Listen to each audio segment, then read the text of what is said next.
మందిరానికి వచ్చి పోయే వాళ్ళంతా అయ్యా మాకు ఇది చేసి పెట్టు, అయ్యా మాకు ఇది చేసి పెట్టు అని అందరూ అడుగుతూ ఉంటే దావీదు ఉన్నాడు, చూసారా, అయ్యా నేను నీకేం చేయాలి, నేను ఎట్లా నీ పనికి ఉపయోగపడాలి, నేనేమో దేవదారు కర్రతో చేయబడిన ఇంట్లో ఉన్నాను, నీవు డేరాల మధ్యలో ఉన్నావే, నీకు చక్కటి మందిరం కట్టాలి.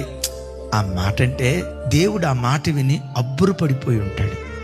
అక్కడ అంటాడు, ఇశ్రాయేలీయులను 40 సంవత్సరాలు అరణ్యంలో నడిపించిన దినం మొదలుకొని న్యాయాధిపతులు పరిపాలన చేసిన కాలం వరకు, సౌలు కాలం వరకు నేను ఎప్పుడైనా ఎవరి యొద్దకైనా వచ్చి నాకు మందిరం కట్టించమని అడిగానా అంటాడు దేవుడు అక్కడ.